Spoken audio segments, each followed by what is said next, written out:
शुकवाच करहिचित् सुखमासीनं स्वतल्पस्थं जगद्गुरुं पतिं पर्यचरद भैष्मी व्यजनेन सखी जनैः।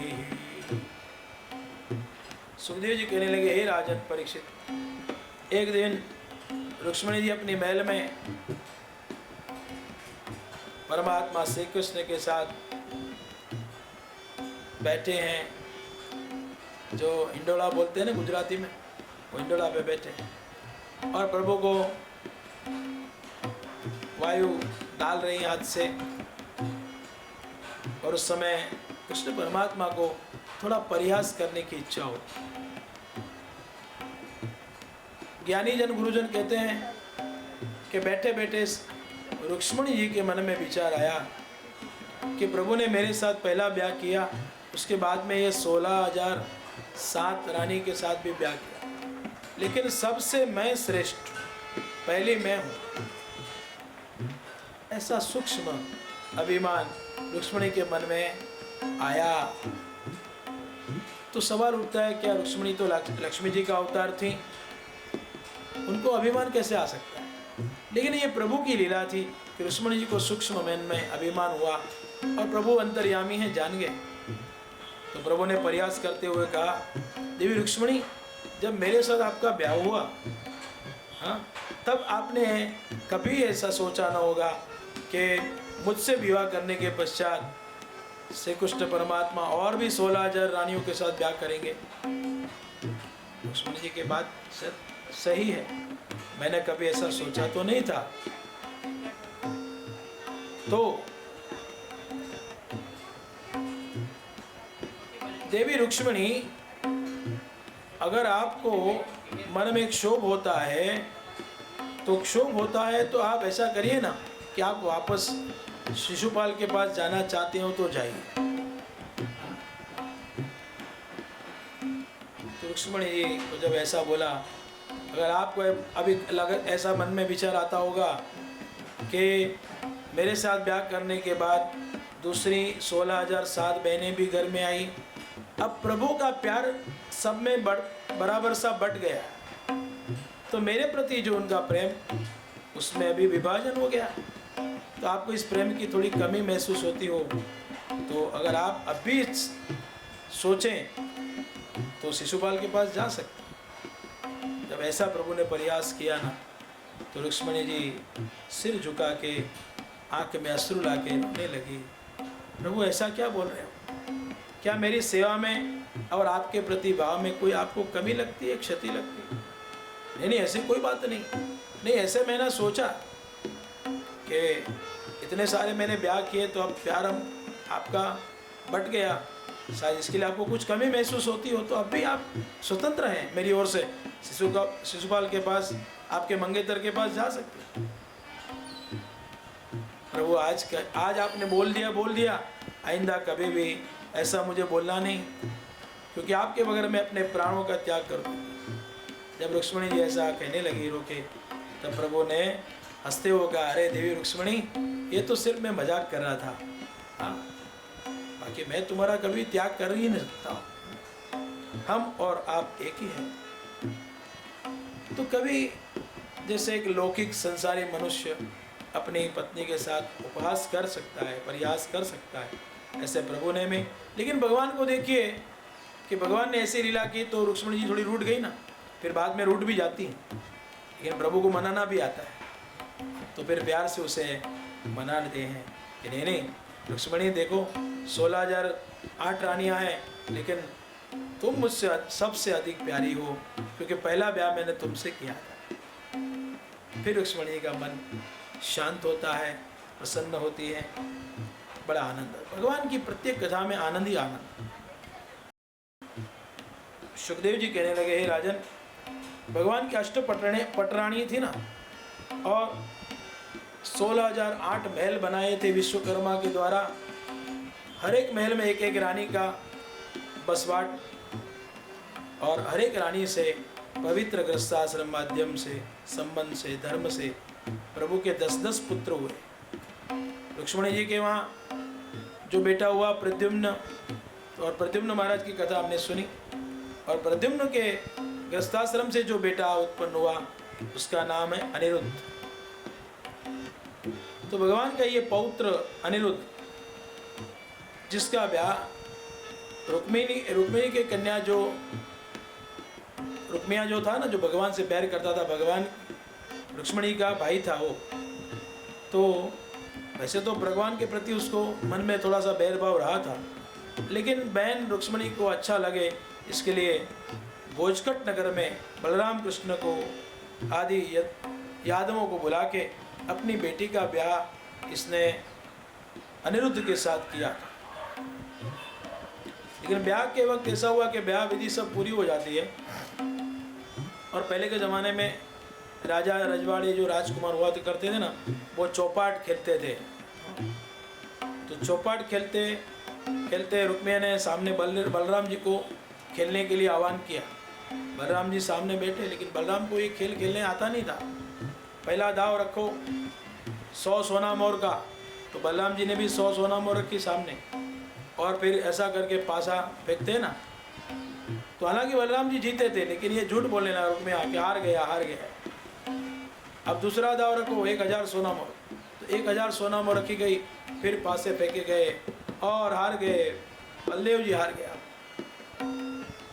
अब 10,000 सोना मोर रखो, 10,000 सोना मोर का भी दाव भी हार गया। अब 1,00,000 सोना मोर रखो अगले दाव में। इस तरह प्रत्येक दाव में, हालांकि बलराम जी जीतते थे, उनको खेलना नहीं आता था, लेकिन फिर भी ये झूठ बोल के बोलता था हार गए। तो उसका समर्थन देने के लिए उनके जो हितैषी राजा थे वो भी साथ में बोलते कि हाँ बलराम जी हार गए, बलराम जी हार गए। बराबर उस समय आकाशवाणी हुई, और आकाशवाणी कहने लगी, हे बलदेव जी, हे शेष नारायण के अवतार, प्रत्येक दाव में आप जीते हैं, लेकिन ये रुक्मिणी झूठ बोल रहा है और आपको हराता है, आप हार गए ऐसा झूठ बोल रहा है। बलराम जी को उस समय क्रोध उत्पन्न हुआ, और बलराम जी वो तो स्वयं शेष नारायण के अवतार थे। जैसे क्रोध उत्पन्न हुआ, हल मुसल को धारण किया।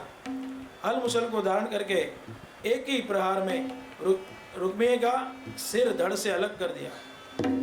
गत प्राण, और जो कलिंग का राजा जो भी हार गए उस समय, जिसने हंस के दांत दिखाए थे, तो उनको भी दांत तोड़ दिए, और सभी राजा राजकुमार वहाँ से नाच भाग करने लगे, भागो भागो भागो। ये बलराम जी तो अभी क्रोध में आवेश में आए तो सबको मार डालेंगे। अब देखिए बलराम जी कितने सरल, कितने भोले। हालांकि श्री कृष्ण के पौत्र अनिरुद्ध का विवाह के लिए आए थे, लेकिन विवाह के बाद विवाह कोई मार डाला। लेकिन बड़े भाई को कौन कह सकता है, तो श्री कृष्ण भी कुछ बोल नहीं सके। तो अनिरुद्ध का ब्याह रुक्मिणी की बेटी के साथ हुआ था। ऐसी कथा जब सुनी तो परीक्षित महाराज ने हाथ जोड़े, हे ब्रह्मन, हे सुखदेव जी, लेकिन मैंने तो ऐसा सुना है कि भगवान का ये जो पौत्र था अनिरुद्ध, उसका ब्याह तो बाणासुर की बेटी उषा के साथ हुआ था। बोला हाँ, उषा के साथ भी उसका ब्याह हुआ था। तो वो कथा बड़ी सुंदर होगी, वो कथा मुझे कृपया सुनाइए। सुखदेव जी कहने लगे, हे राजन परीक्षित, प्रेम से श्रद्धा से सुनिए। बलि राजा का जो बड़ा पुत्र था बाणासुर, जिसके पास शोणितपुर राज का राज था, वो शिव जी का परम भक्त हुआ करता था। एक दिन शिव जी को तप से प्रसन्न किया, वरदान शिव जी कहने लगे, मांगो बाणासुर, आपके तप से, आपकी भक्ति से मैं प्रसन्न हूँ। तो बाणासुर ने 1000 हाथ मांगे दान में, लेकिन 1000 हाथ पाए। मान लो 500 हाथ यहाँ पे हो, 500 हाथ यहाँ पे हो, और ये लेके शोणितपुर राज्य में आया, लेकिन उठने में, बैठने में, चलने में सब तकलीफ होने लगी। तो फिर वो शिव जी के पास आता है और शिव जी को कहता है, हे महादेव जी, मैंने 1000 हाथ तो मांग लिए, लेकिन अभी इसका बड़ा भार लगता है, ये भार कब मिटेगा? तो महादेव जी ने कहा कि हे बाणासुर, तुम्हारे राज्य की राजमहल के ऊपर जो ध्वजा है ना, वो जिस दिन पर करके हवा से और फिर टूट जाएगी, गिर पड़ेगी, समझ लेना उस समय तुम्हारे ये सहस्त्र हाथों का भार दूर होगा। तो ऐसे बाणासुर जो कि शिव जी के भक्त थे, एक बार महादेव जी के दर्शन के लिए कैलाश आए थे। अब भागवत में कथा नहीं है, लेकिन शिव पुराण में कथा है।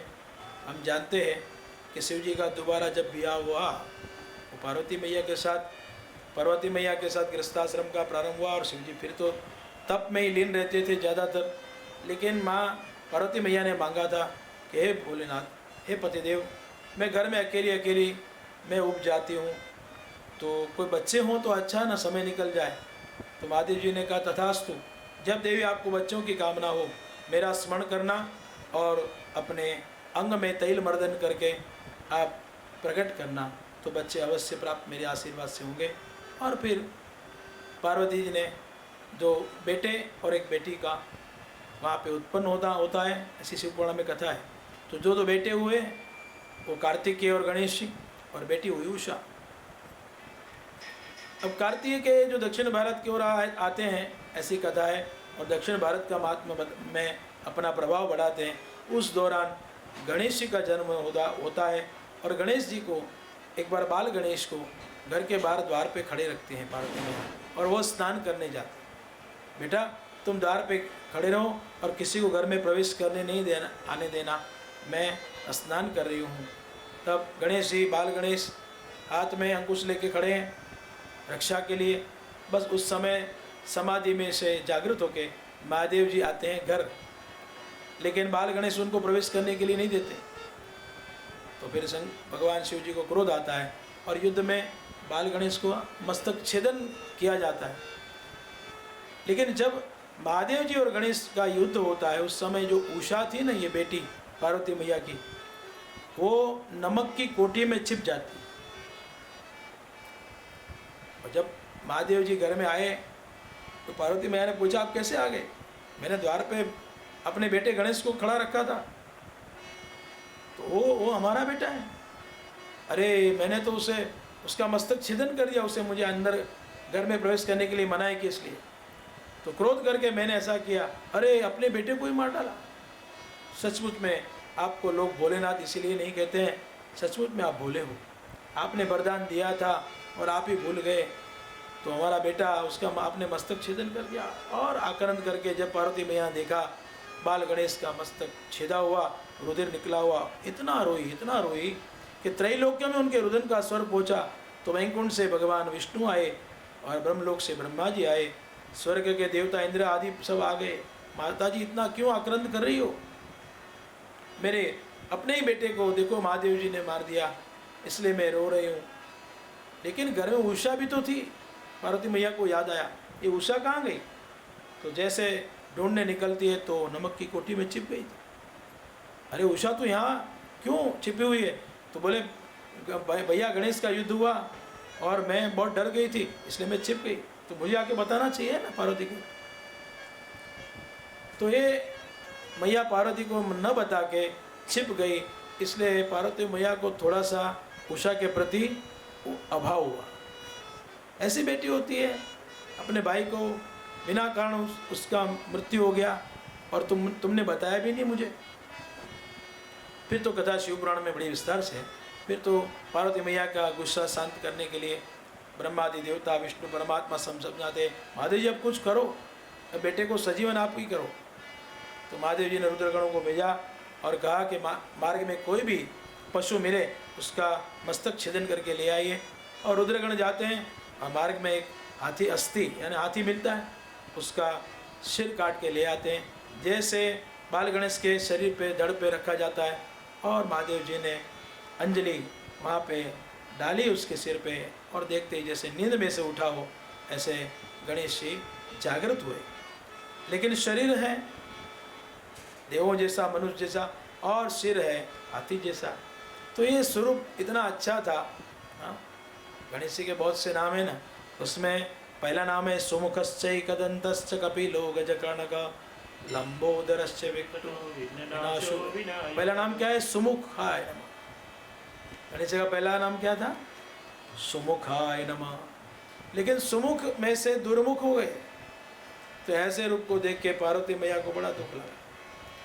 फिर रोने लगी। सब देवताओं ने समझाया और फिर देवताओं ने माँ को आश्वासन देने के लिए कहा, विष्णु परमात्मा ने, महादेव जी ने, ब्रह्मा जी ने, कि मैया आप शांत हो। किसी भी देव के लिए, देव को प्रसन्न करने के लिए किसी के देव के लिए पूजा होगी, यज्ञ होगा, लेकिन प्रधान देव कोई भी होने दो, सबसे पहली पूजा आपके बेटे गणेश की हो।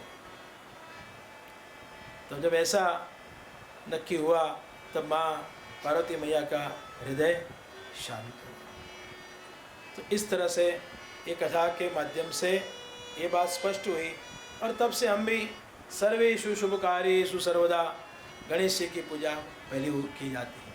ये सब आप जानते हो। तो बात ये चली थी कि जब गणेश और महादेव जी का युद्ध हुआ तो उषा नमक की कोठी में छिप गई थी। तो बेटा तूने आके बताया क्यों नहीं? थोड़ा सा माँ को थोड़ा अभाव उत्पन्न हुआ इस बेटी के बारे में। बस उसी समय के दौरान बाणासुर एक दिन आया था, मेरे पास कोई संतान नहीं है, महादेव जी कृपा करिए और मुझे संतति दीजिए।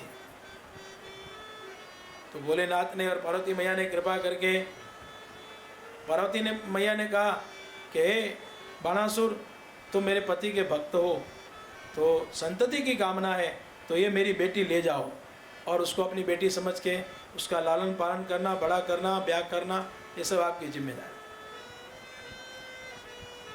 तो इस प्रकार से पार्वती मैया ने अपनी बेटी उषा बाणासुर के वहाँ सौंप दी। बाणासुर लेके अपने शोणितपुर राज्य में आया था। लेकिन एक बार बाणासुर को ऐसा किसी विद्वानों से पता चला कि ये उषा जो आप बेटी ले आए ना, ये उषा के साथ जो ब्याह करेगा ना, वही आपको, आपके साथ युद्ध करेगा, आपको मारेगा। तो बाणासुर ने सोचा कि ये ठीक नहीं, तो उषा का मैं ब्याह ही न करूं। तो एक महल बनाया गया जिसके 7 मंजिल थी और 7वें मंजिल और आके सबसे ऊपर जो अगाशी होती है ना, उसमें उषा को रखा गया नज़र कैद। लेकिन अकेली कैसी रहेगी बेटी? तो अपने जो मंत्री थे खास, जिसका नाम था कौभांड, कौभांड की पुत्री जो थी चित्रलेखा, शैली के रूप में चित्रलेखा को भी साथ में रखा जाता है। अब उषा और चित्रलेखा उस 7 मंजिल के महल पे रहती हैं। दिन गुजरते हैं। एक दिन रात्रि का समय था और उषा जी सो जाती हैं और नींद में उनको सपना आता है कि मेरा ब्याह हो रहा है। ब्याह की विधि हुई, ब्याह पूरा हुआ और फिर सब विधि पूरी होती है, सब आशीर्वाद दे के बड़े बुजुर्ग जाते हैं और फिर पति और पत्नी अपने कक्ष में आते हैं। फिर सुवर्ण के ये पलंग पे बैठे हैं अपने पति के साथ, एक दूसरे को देख के फिर आनंद से भोजन करने के पश्चात वो पान देते हैं ना खाने के लिए, तो पान अपने पतिदेव को खिलाती है। लेकिन जैसे पान पतिदेव, ये पान आप भी खाइए, तो जैसे पान खाइए ऐसा हाथ ऐसा लंबा करती है ना और दीवार में ही हाथ टकराता है नींद में। तो निंद्रा भंग हो गई, देखती है तो यहाँ पे न पति है न कोई बात है।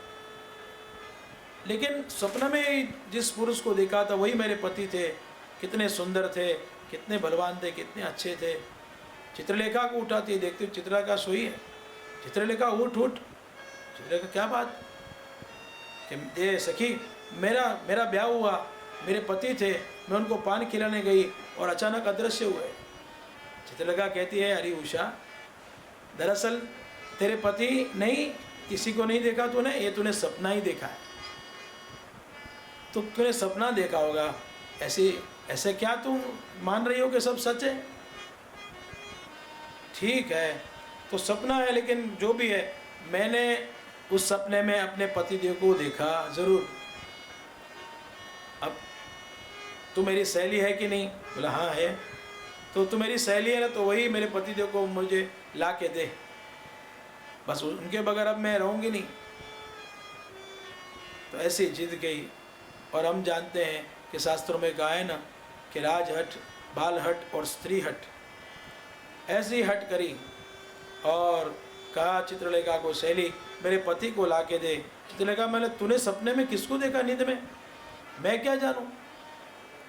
नहीं, मैं जानती हूँ। अब उषा कहती है तू चित्रलेखा, तेरा नाम सिर्फ नाम ही नहीं है, तेरे पास ऐसी काल्पनिक ऐसी सिद्धि है, तू कल्पना करें और किसकी लेखनी से किसका चित्र बना सकती है। तो तू मुझे एक एक चित्र पुरुषों को बना जगत के, और मैं बोलती जाऊंगी कि ये है कि नहीं। फिर सूर्यवंश के राजा राजकुमार तमाम के चित्र बनाए गए, चंद्रवंश के राजा, फिर विदर्भ वंश के राजा, ऐसे सभी वंश के राजकुमारों को चित्र बनाए गए। ये है नहीं, ये है नहीं। अंत में जब यदुवंश के चित्र बनाए, अभी यदुवंश बाकी, अब देखते हैं। जैसे वसुदेव जी का चित्र बनाया चित्रलेखा ने, तो कुछ थोड़ा सा लगा कि हाँ यहाँ पे कुछ मुखाकृति मिलती है, लेकिन ये नहीं। और श्री कृष्ण का चित्र बनाया चित्रलेखा ने, और श्री कृष्ण महाराज को देख के, स्वरूप को देख के, और उषा जी है ना, ऐसा अपना पल्लू नीचे करके जैसे क्या करते, लिहाज करती है। अरे ये तो चित्र है केवल, तू कौन सा रिवाज, हाँ ये भी थे वहाँ पे। तो ये सब समझ गई कि ये तो श्री कृष्ण भगवान है, तो इनका पोता ही जरूर होगा। फिर प्रद्युम्न महाराज के चित्र बनाया, हाँ यही ससुर जी थे। और जब अनिरुद्ध का चित्र बनाया गया, हाँ यही है। ओ सपने में इनको ही देखा। तब उनको तो लिया चित्रलेखा, तो मेरी सहेली है, हाँ मेरी बहन जैसी है, अनिरुद्ध को लिया ऐसी जिद करने लगी। और फिर चित्रलेखा के पास तो ऐसी सिद्धि थी, आकाश मार्ग के उड़ते हुए द्वारका की ओर जाती है। और ये कथा बड़ी सुंदर है, अन्य ग्रंथों में बड़ी विस्तार से मिलती है। लेकिन जब द्वारिका में आती है तो सुदर्शन चक्र द्वारिका की सुरक्षा में लगा, अंदर जाएं कैसे। फिर नारद मुनि नारायण नारायण करके आते हैं प्रभु की इच्छा से, और चित्रलेखा वहाँ पे रुकी हुई, मैं अंदर कैसे प्रवेश करूँ, ये सुदर्शन चक्र रक्षा कर रहा है। तो देवर्षि नारद मुनि कहते हैं जब सुदर्शन चक्र ऐसे घूमते हुए आएगा ना वापस द्वार पे, तो मैं उनके साथ बात करूँगा सुदर्शन चक्र के साथ, उस समय तुम मौका देख के अंदर प्रवेश कर जाना। और फिर चित्रलेखा प्रवेश करके जाती है। लेकिन भगवान की द्वारिका इतनी बड़ी सुवर्णमय नगरी, और जिसमें 16,008 महल, इतनी रानियाँ, और हर एक के 10-10 बेटे, इतना वैभव, इतना विस्तार। अब उसमें अनिरुद्ध का महल कक्ष कौन सा, सोचो कितना। लेकिन देखते ही देखते चित्रलेखा के पास ऐसी स्थिति थी, अनिरुद्ध महाराज जिस कक्ष में सोए थे अपने खंड में, और सुवर्णमय पलंग पर सोए थे, देखा हाँ यही अनिरुद्ध है। और उनकी निंद्रा में बिल्कुल भंग न हो, इस तरह से पलंग के साथ ही अनिरुद्ध को उठा लिया है चित्रलेखा ने, ऐसी कथा है अन्य ग्रंथों में। और उठा के आकाश मार्ग से फिर शोणितपुर राज्य में उसी 7 मंजिल के महल पे आ जाए, और पलंग वहाँ पे स्थिर कर दिया गया। अभी तक अनिरुद्ध महाराज सोए थे, लेकिन अब उषा उठाती है, उठो उठो पतिदेव, हे नाथ उठो। और अनिरुद्ध जैसे जगते हैं, देखते अरे मैं कहाँ पे हूँ, ये द्वारिका भी नहीं है, कौन सा राज्य है। तब जाके सब चित्रलेखा ने बात बताई, दरअसल मेरी सहेली ये उषा है, ये बाणासुर राजा की बेटी है, इसने सपने में आपके साथ ब्याह हुआ ऐसा देखा, और जिद करने लगे कि मेरे पति को लेके आइए, इसलिए मैं आपको उठा के लेके आई हूँ। ठीक है, लेकिन मैं स्पष्ट कर देता हूँ, अनिरुद्ध महाराज ने कहा कि मेरा पहले से ब्याह हो गया है, मैं शादीशुदा हूँ, तो फिर दोबारा मैं शादी क्यों करूँ। लेकिन ये उषा तो एक की दो न हुई, कहने लगे नहीं कुछ भी हो, आप मेरा पाणी ग्रहण संस्कार करें, अगर नहीं करेंगे, मुझे स्वीकार नहीं करेंगे, तो मैं अपने प्राण का त्याग करूँगी। तो चित्रलेखा ने समझाया कि आपके दादा श्री कृष्ण महाराज ने कितने ब्याह किए, 16,008 रानियों के साथ ब्याह किए, तो आप एक और ब्याह कर लो ना, उसमें क्या फ़र्क पड़ेगा। ठीक है, अनिरुद्ध महाराज कह रहे मेरी तो कोई इच्छा नहीं है, लेकिन अब इनकी इच्छा ज़्यादा है, तो मैं इनका स्वीकार करता हूँ। तो परस्पर समझौती से दोनों अपने आप में मन से एक दूसरे को मान के पति पत्नी रहने लगे। तो पहला ब्याह ने एक दूसरे को माला पहना के पति पत्नी के स्वरूप में, इसे क्या कहते हैं, गंधर्व विवाह, और रहने लगे। अब कुछ दिन होते हैं, और एक दिन अगासी में बैठ के और अपने केश गुंथन करती थी उषा, और उसको नीचे से बाणासुर के मंत्री कौबाण ने देख लिया और उसका स्वरूप देख के मन में कुछ मनोमन सोचने लगा और आके बाणासुर महाराज को बताया, महाराज आपकी बेटी को मैंने आज ऊपर देखा, 7 मंजिल के महल में वो केस गुंथन करती, लेकिन स्वरूप उसका कुछ बिलक दिखता। जो बड़े बड़े अनुभवी लोग होते हैं ना, उनको पता चल जाता है। और मेरा ये जो अनुभव ज्ञान है उससे मैं कह देता हूँ महाराज, मुझे ऐसा लगता है कि अब आपकी बेटी एक कुंवारी नहीं है। और बाणासुर को क्रोध उत्पन्न हुआ। 7 मंजिल के इस महल पे उसको रखा है अकेला नजर कैद में, और फिर भी इसने ब्याह कैसे किया? लगता कोई पुरुष अवश्य ऊपर होना चाहिए। और फिर सैन्य को लाके यहाँ पे अनिरुद्ध महाराज को ललकार, जो भी पुरुष ऊपर हो वो नीचे आए, वरना हम ऊपर आके युद्ध करेंगे, आपको मार डालेंगे। और ये तो भगवान का पौत्र था, बड़ा पराक्रमी वीर था, साहसी था। लेकिन उषा उनको रोकती है, नहीं प्रभु, हे प्राणनाथ नीचे नहीं जाना, आप अकेले हैं और मेरे पिताजी बहुत बलवान हैं, महादेव जी के भक्त हैं, उनका सैन्य देखिए कितना बड़ा है, तो वो आपको मार डालेंगे। लेकिन वीर और धीर पुरुष जो होते हैं ना, बलवान होते हैं, वो किसी के रुकने से रुकते नहीं। ये तो परमात्मा श्री कृष्ण के पौत्र थे। तो अनिरुद्ध महाराज उसी समय ऊपर से बड़ी छलांग लगाते हैं और युद्ध भूमि में जैसे तमाम सैन्य का जिस तरह से विनाश किया जाता है, और एक बोगल हाथ में ले लेते हैं, लोहे की बोगल से तमाम सैन्यों का विनाश करने लगते हैं। और उसका पराक्रम देख के बाणासुर को भी बड़ा आश्चर्य होता है, कितना बलवान, ये कितना साहसी है, ये लड़का किसका है पता नहीं। लेकिन इसने कुछ ऐसे कपट से मेरी बेटी के साथ ब्याह कर लिया, इसलिए बाणासुर को क्रोध था। फिर देखते ही देखते बाणासुर के साथ युद्ध होता है, और जब किसी तरह से भी अनिरुद्ध महाराज का पराभव नहीं हो पा रहा था, तब अनेक अस्त्रों शस्त्रों का प्रयोग किया गया बाणासुर के द्वारा। अंत में बाणासुर ने नागपाश का मंत्र बोल के बाण छोड़ा और नागों के माध्यम से अनिरुद्ध को बांधा गया, बंदी बना के अपने मेले शोणितपुर के राज्य के कारागृह में बंदी खाने में डाल दिया, कैद किया। अब द्वारिका में कितने दिन से अनिरुद्ध महाराज नहीं दिख रहे थे। अभी देखिए भगवान के श्री कृष्ण परमात्मा के 16,008 रानी, 10 हर एक के 10-10 बेटे, अबे और बेटों के भी बेटे हुए, यानी पुत्र पौत्र परिवार इतना बढ़ गया था। अब इतने बच्चों में एक आध बच्चा अभी नहीं दिखे तो कैसे पता चलेगा। लेकिन कुछ दिन से अनिरुद्ध महाराज नहीं दिखे थे, तो लक्ष्मण जी को बड़ी चिंता हो रही कि अनिरुद्ध कहाँ गया है, कहीं बाहर गया है, कुछ कहा, किसी को कहा है, किसी को बताया भी नहीं और चला गया, दिखता ही नहीं। तो शोध की जाए, प्रभु कहाँ है मेरा पौत्र। उस समय नारायण नारायण करके नारद जी आते हैं और नारद जी ने सब बात बताई, कैसे ऐसे चित्र लगा। अनिरुद्ध को उठा के शोणितपुर राज्य में ले गई और बाणासुर की बेटी के साथ उसका गंधर्व विवाह हुआ। लेकिन बाणासुर ने उसे बंदी बनाया, प्रभु उसे अभी छुड़ाइए। लक्ष्मण जी कहती है हमारे पुत्र को बंधन में से मुक्त कराइए। और परमात्मा श्री कृष्ण अपनी अक्षोणी सेना को लेके बाणासुर के साथ युद्ध करने आते हैं, और युद्ध में परस्पर युद्ध हुआ, और ऐसा परमात्मा ने अस्त्र शस्त्रों का प्रहार किया कि सैन्यों का नाश किया। बाणासुर को भय हुआ। बराबर श्री कृष्ण का पराक्रम देख के तो उन्हें महादेव जी को याद किया, हे हर, हे महादेव मेरी सहायता कीजिए। तो भक्त की सहायता के लिए एक और महादेव जी आते हैं, और एक और अपने पौत्र के लिए श्री हरि युद्ध करने के लिए, हरि और हर, हालांकि दोनों के बीच में कोई राग द्वेष नहीं, बैर नहीं, दोनों एक ही है, हमने कह दिया था कथा में। लेकिन एक अपने भक्त के लिए और एक अपने पौत्र के लिए आज परस्पर युद्ध करने का क्या कर रहे हैं, नाटक कर रहे हैं।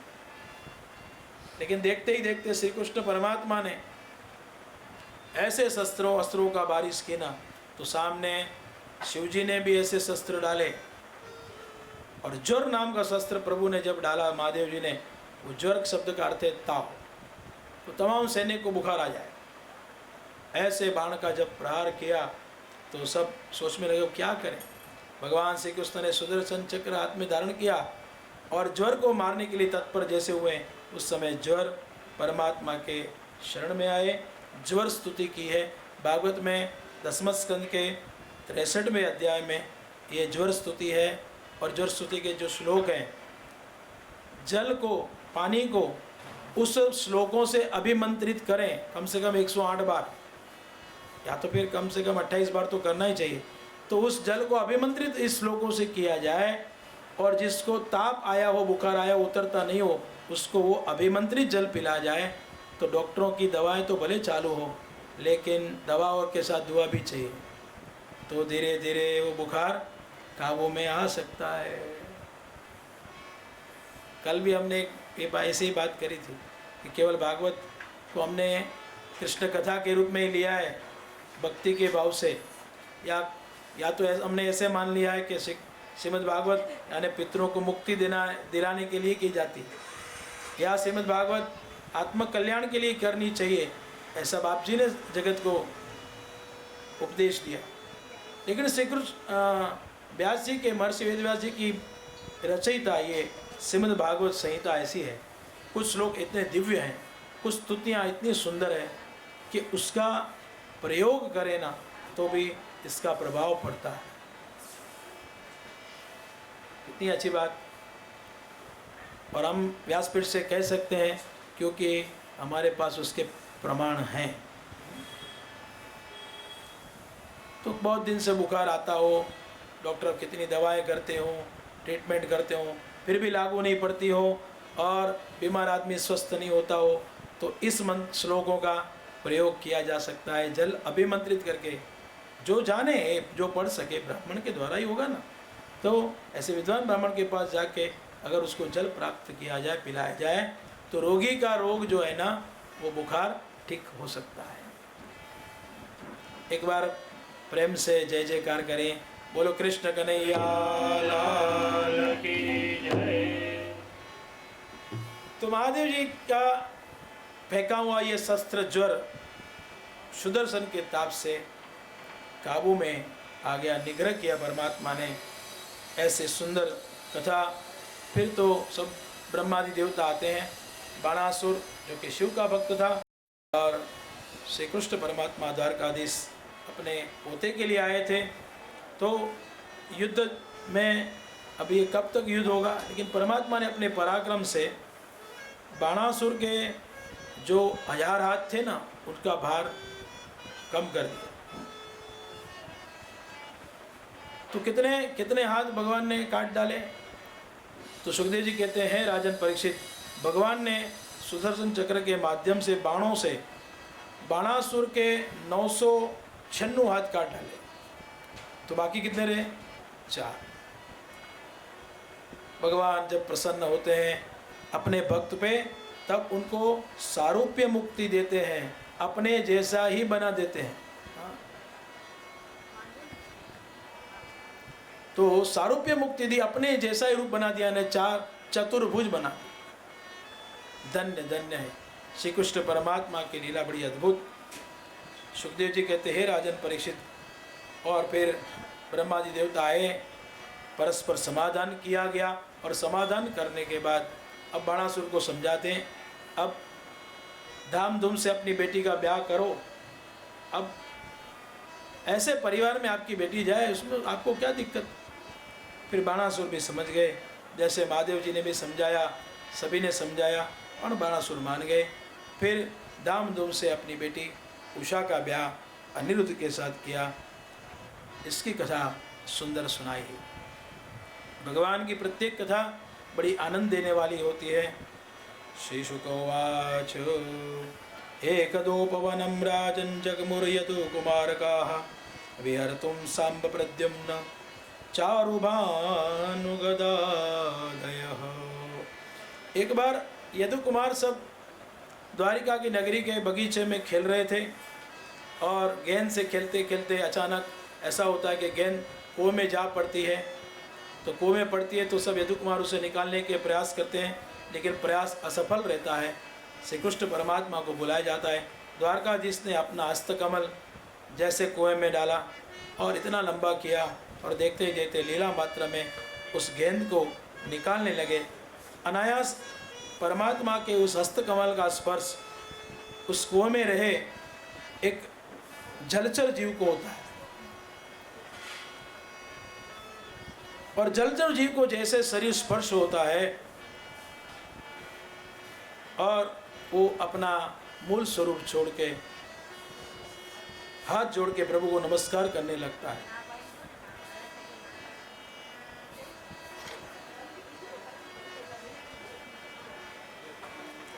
तो प्रभु पूछने लगे कि तुम कौन हो और ऐसे जलचर जीव की योनि में क्यों?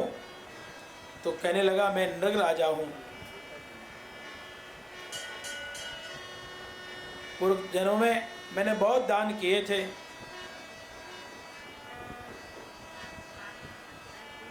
एक दिन ये नृग राजा ने ब्राह्मणों को गायों की दान किया। एक ब्राह्मण आया था और एक ब्राह्मण को उसने 100 गाय का दान किया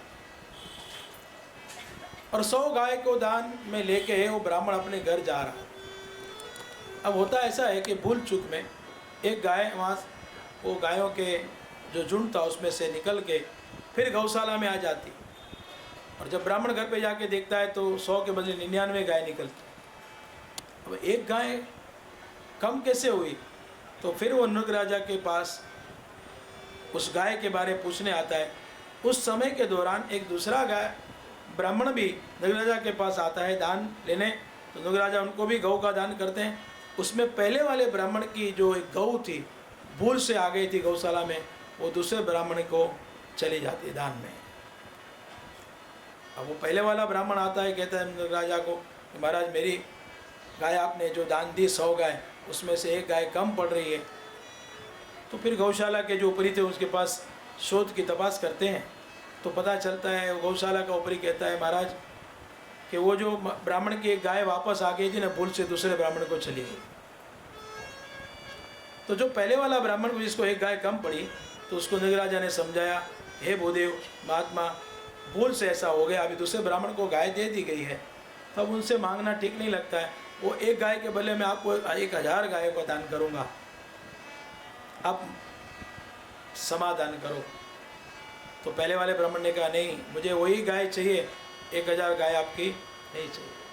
नृग राजा ने दूसरे ब्राह्मण को समझाया कि ऐसा ऐसा आपको जो मैंने गाय का दान किया है उसमें एक गाय वो दूसरे ब्राह्मण की भूल से आपको आ गई है, तो आप उस गाय का परित्याग कीजिए तो मैं उनको वापस दे सकूं।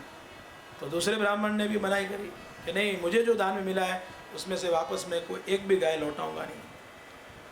अनायास ब्राह्मण का नृग राजा से अपराध हुआ, इसलिए जानकर भी या अनजाने से भी किसी ब्राह्मण का अपराध कभी भी न हो, ऐसा परमात्मा श्री कृष्ण ने अपने यदुवंशियों को समझाया।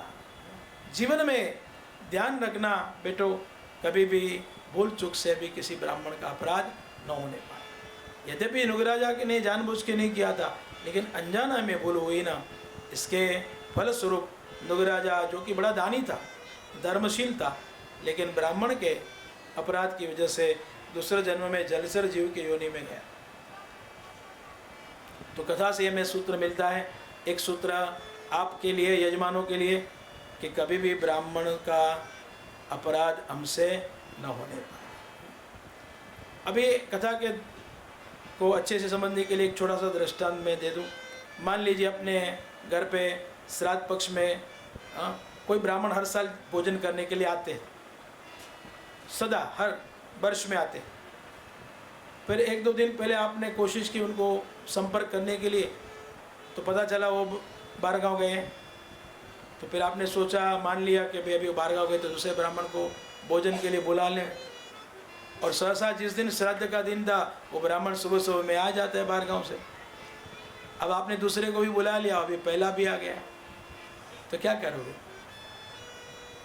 हाँ, एक जो चले गए थे, आप तो बाहर गाँव गए थे, आपका संदेश ऐसा मिला, तो अब हमने तो ब्राह्मण बुला लिया है, अब जैसे कृष्ण ऐसा बोलोगे? दोनों को भोजन कराओगे कि नहीं? भले ही ग्रंथों में ऐसा लिखा है कि श्राद्ध में जिस भी ब्राह्मण को हम भोजन करावे न, जिसके निमित्त से, तो एक के निमित्त से एक ही ब्राह्मण को भोजन कराना चाहिए, लेकिन ब्राह्मण का अपराध न हो इसके लिए अगर धर्म संकट का समय आए तो फिर दोनों ब्राह्मणों का राजी करके उनका आशीर्वाद देना चाहिए। तो ये सूत्र आपके लिए कि कभी भी ब्राह्मणों का अपराध हमसे न होने पाए। लेकिन एक सूत्र व्यास जी ने यहाँ पे कथा में गुप्त रखा है। मान लीजिए यजमानों के घर जो कर्म कराते हैं कर्मकांडी ब्राह्मण, तो उनका एक संबंध भी बन जाता है ना, कई सालों से आते जाते रहते हैं। लेकिन यजमानों के साथ कभी ऐसा धर्म संकट का प्रसंग आ जाए तो जो ब्राह्मण है, समझदार है, तो उसको क्या करना चाहिए? परित्याग करना चाहिए।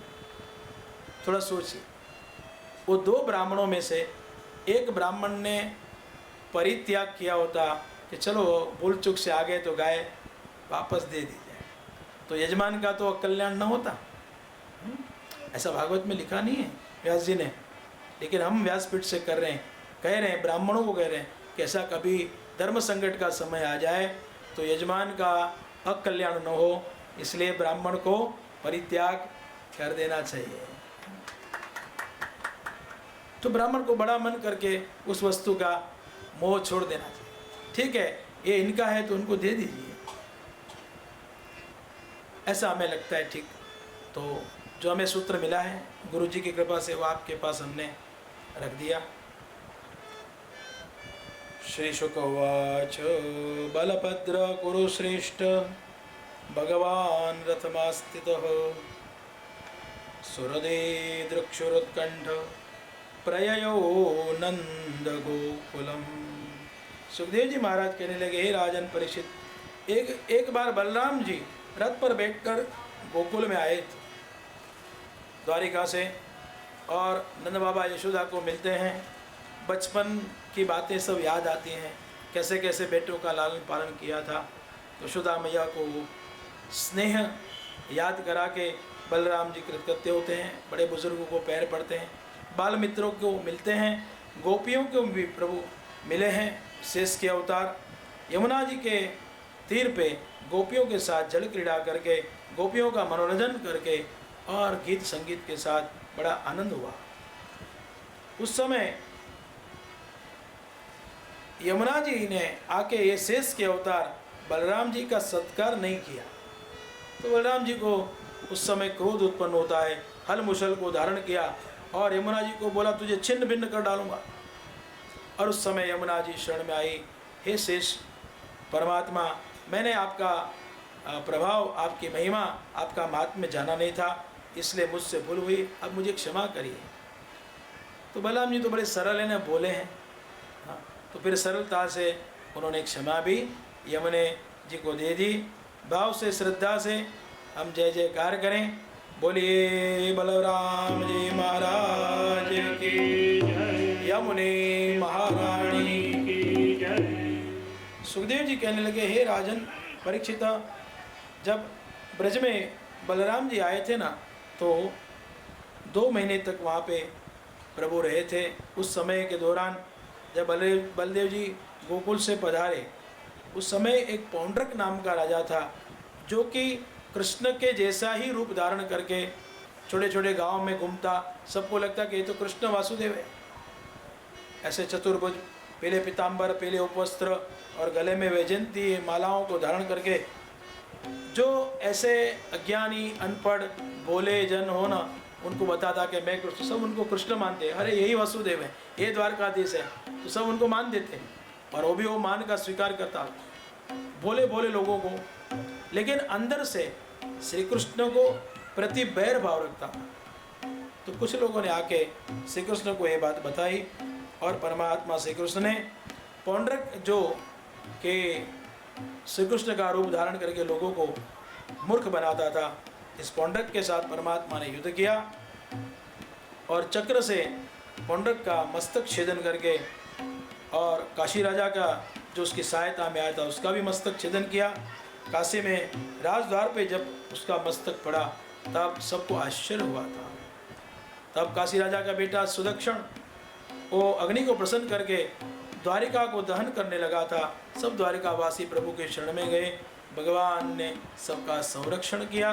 बोलिए द्वारिकाधीश की जय। परीक्षित राजन हाथ जोड़ के सुखदेव जी को कहने लगे, भूयो हम श्रोतुम इच्छामि रामस्याद्भूत कर्मणः अनंतस्या प्रमेयस्य यदन्यत् कृतवान् प्रभु।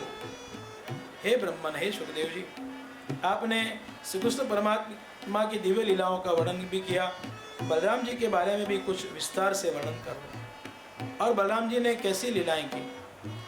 तो बलराम जी का चरित्र सुनने की आकांक्षा देख के सुखदेव जी कहने लगे, हे राजन, नरकासुर नाम का एक असुर भी वृत्ति वाला था, जिसका मित्र द्विविद नाम का बंदर था।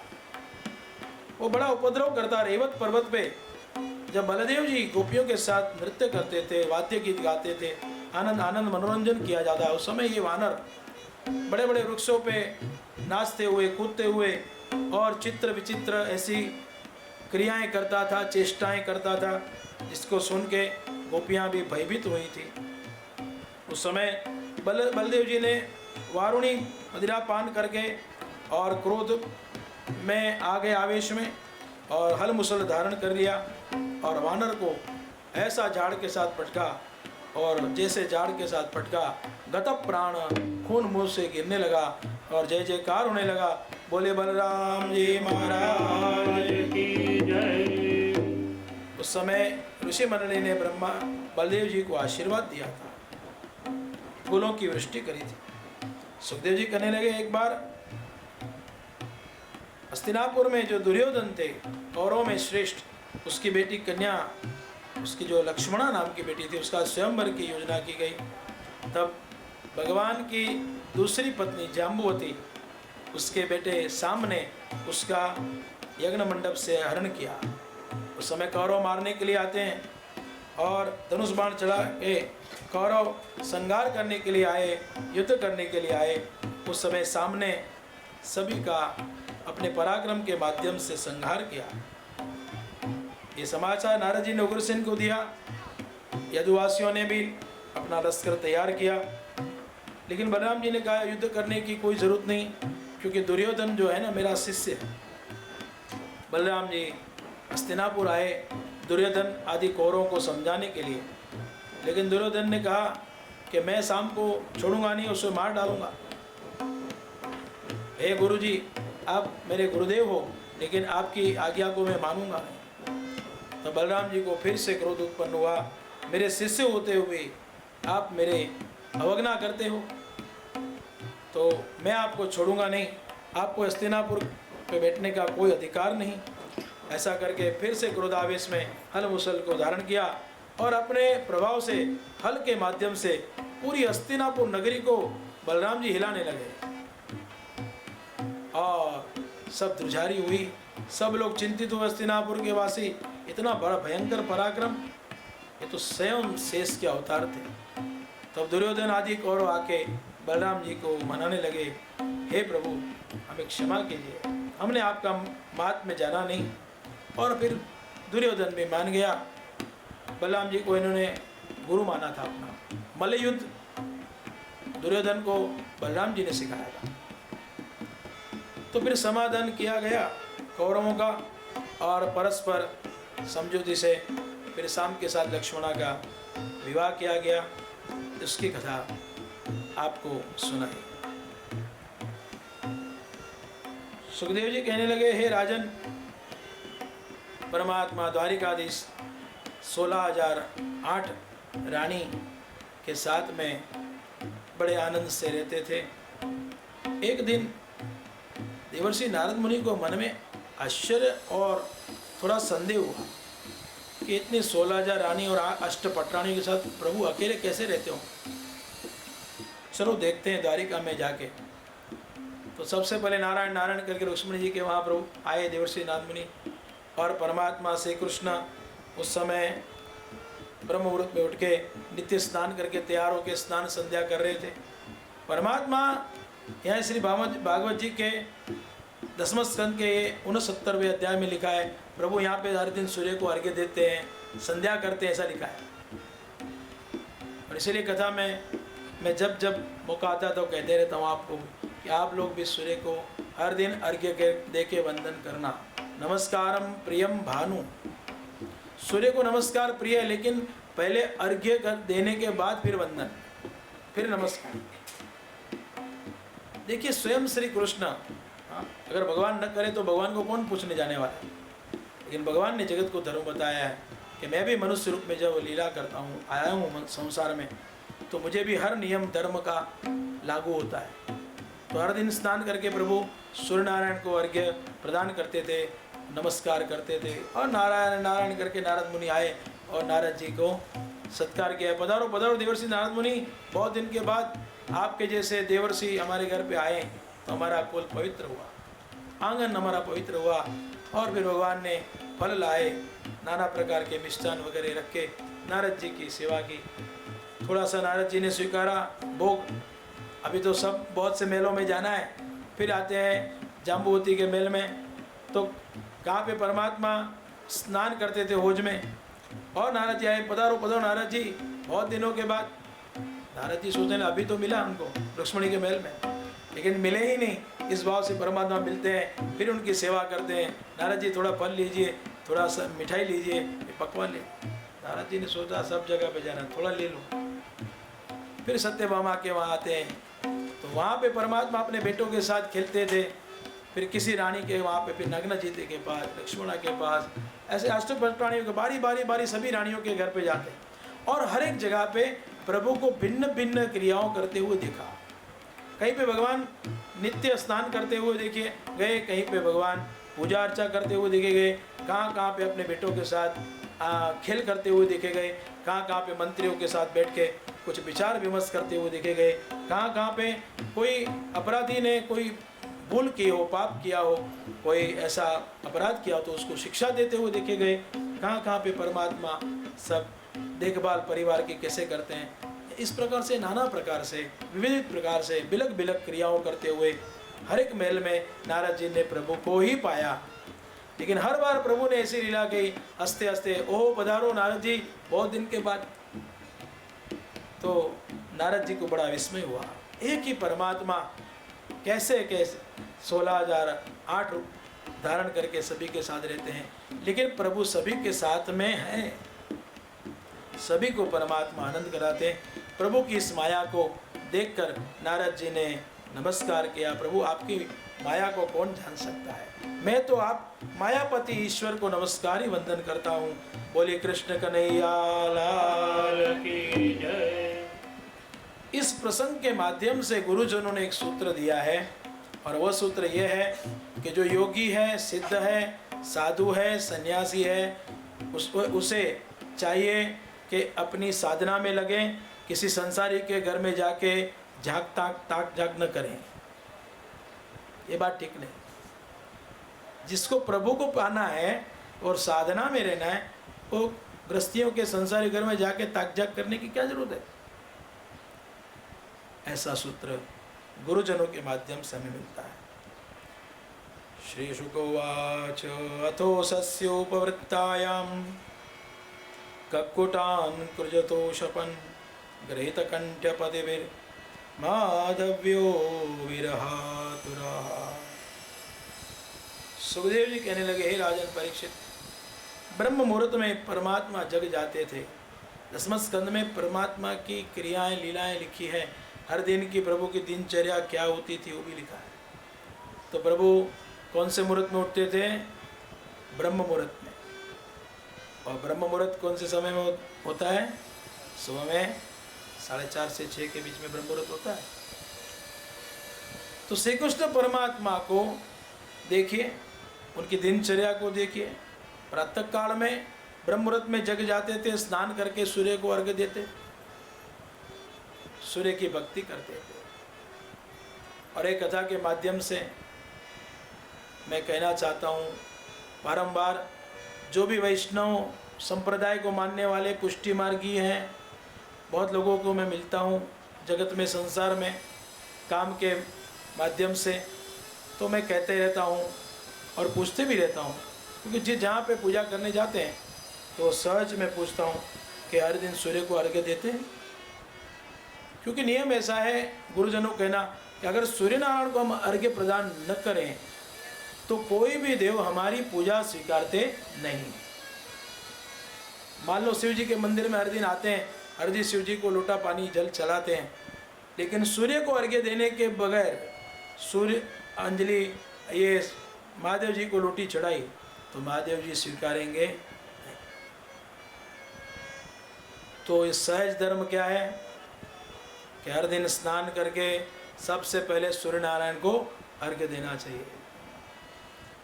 लेकिन व्यासपीठ से सिर्फ इतना ही निवेदन करूंगा कि अपने घर पर ही सूर्य नारायण को अर्घ्य दें। एक पात्र रख के तांबे के लोटे से ओम श्री सूर्याय नमः या ओम श्री सूर्य नारायणाय नमः ऐसा बोलते बोलते जल उस पात्र में गिरे, इस तरह से जल की धारा करें पूर्वाभिमुख, ये पूर्व दिशा है ना, पूर्व दिशा की ओर मुख करके फिर उस पात्र की एक परिक्रमा करें मन में मंत्र बोलते हुए ओम श्री सूर्याय नमः। तो पहले अर्घ्य प्रदान करें, फिर परिक्रमा करें, और एक परिक्रमा करें तो सूर्य को नमस्कार करें, कम से कम एक परिक्रमा तो करें, फिर 7 परिक्रमा करें और 7 नमस्कार करें तो और भी अच्छा।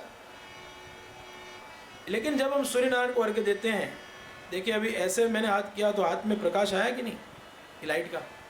ऐसे सूर्य को जब अर्घ्य प्रदान करते हैं तब सूर्य के किरणों का उसमें गिरना होता है, तो फिर वो जो पानी है जिसमें सूर्य के किरण आए, प्रकाश आए, तेज आया, तो उसमें सूर्य के किरणों के माध्यम से सूर्य की शक्ति भी आ गई। फिर उसे पानी नहीं कहेंगे, क्या कहेंगे, जल कहेंगे। इसलिए को सूर्य को अर्घ्य प्रदान किया हुआ जो जल है उस पात्र में, उसकी परिक्रमा करके सूर्य को नमस्कार करके फिर उस पात्र को पास में लेके सूंघ लेना है, ताकि जो सूर्य की शक्ति आई है वो शक्ति हमें प्राप्त हो। ये जो वैज्ञानिक रहस्य है इसको समझ लीजिएगा। हमारे यहाँ ऋषि मुनियों ने धर्म दृष्टि से समझाया कि हर दिन सूर्य की पूजा करनी चाहिए, लेकिन वैज्ञानिक रहस्य क्या है इसका, ये भी समझना कि सूर्य शक्ति से हमारे जो शरीर है वो तंदुरुस्त रहेगा, स्वस्थ रहेगा। तो सूर्य नारायण क्या देते हैं, आरोग्य, और हमारे जो आत्मा है ना वो आत्मबल दिन प्रतिदिन बढ़ेगा, कॉन्फिडेंस बढ़ेगा, और जब पूरे आत्मबल से हम कोई कार्य करेंगे ना तो 100% सफलता भी प्राप्त होगी ही होगी, और 100% सफलता प्राप्त हुई तो यश भी मिलेगा। कई लोग आते हैं हमारे पास, महाराज सब कुछ है, कितना हम काम करते हैं, कितने हम मेहनत करते हैं, परिश्रम, लेकिन यश नहीं मिलता है जितने प्रमाण में कार्य करते हैं। तो सूर्य की पूजा करो ना तो यश भी मिलेगा। और सबसे बड़ा फायदा तो मैंने पहले ही भागवत में कह दिया है कि सूर्य नारायण की जो भक्ति करेगा सूर्यदेव उसकी फिक्र रखेंगे। हमें क्या चाहिए, वो सूर्य नारायण हमारे लिए सब सुख सुविधा, यानी आर्थिक स्थिरता, फाइनेंशियल स्टेबिलिटी प्राप्त होगी उस सूर्य की भक्ति से। लेकिन 2, 3, 4 साल 5 साल कर लोगे फिर आपको अनुभव होगा। अब देखिए सूर्य की पूजा का ये प्रसंग निकला, विषय निकला, तो कह दूँ सहज कि हमारे कुछ साल पहले मैं लोगों को कहता था कि सूर्य की शक्ति से भविष्य में गाड़ियाँ दौड़ेंगी, और गए साल में पेपर में आया था, न्यूज़पेपर में, कि अब गाड़ी दौड़ती है सूर्य की शक्ति ऊर्जा से, बैटरी चार्ज करके फिर गाड़ी 6 घंटे तक दौड़ सकती है। और ताज़ा समाचार तो ये है, 1-2 महीने हुए शायद मेरे ख्याल से, फॉरेन में मतलब पाश्चात्य देशों में प्लेन भी उड़ाए गए सोलर एनर्जी से। अब तो सोलर एनर्जी से एयरपोर्ट भी बना है दक्षिण भारत में, कोचीन। ये सब सुनने के बाद क्या समझेंगे कि सूर्य की शक्ति से, ऊर्जा से इतना फायदा हो सकता है, तो क्यों हम उसका फायदा नहीं ले सकते। तो सूर्य की पूजा करना भाइयों बहनों, मैं इसलिए कह रहा हूँ, निवेदन कर रहा हूँ कि कई वैष्णव कृष्ण को बहुत मान, कि जब हम पूछे कि भाई सूर्यनारायण को अर्घ्य देते, बोले नहीं हम तो कृष्ण की भक्ति करें तो सब आ जाता है। ऐसा नहीं, स्वयं कृष्ण भी वो सूर्यनारायण को हर दिन अर्घ्य दे रहे हैं। हाँ, एक प्रश्न मन में उठा है कि अंत में वो जल को सूंघ के क्या करें, तो वो जल को सूंघने के बाद किसी भी पेड़ में डाल दो, पौधे में डाल दो, तुलसी में नहीं डालना। हाँ, क्योंकि सूंघा हुआ जल तुलसी जी को अर्पण नहीं किया जाता है। ठीक है, तो सूर्य की पूजा हर दिन करिएगा, और आरोग्य, संपत्ति, समृद्धि, यश सब आपको प्राप्त हो।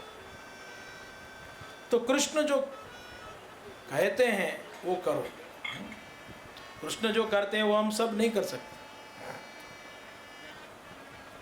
तो हर दिन श्री कृष्ण परमात्मा की दिनचर्या कैसी थी, भागवत जी में वर्णन आता है। तो हर दिन सूर्यनारायण को अर्घ्य देते थे, देव ऋषि पितरों को तर्पण करते थे, ब्राह्मणों की पूजा करते थे, नित्य गायों का दान करते थे, का दान करते थे। दानों में सबसे श्रेष्ठ दान सुवर्ण दान, और उससे भी श्रेष्ठ दान गायों का दान होता है। अब जब गौदान की बात चली है तो फिर से मैं बोलूं एक विषय जो कि पुराणों में व्यास जी ने लिखा है कि जब तक संपत्ति हमारे पास है, समय है, अनुकूलता है और कर सकते हैं, तो अपने जीते जी ही अपने मोक्ष के लिए गौ का दान कर लेना। और उस गौ का दान करेंगे तो उसे कौन सा दान कहेंगे? मोक्ष धेनु गौ का दान।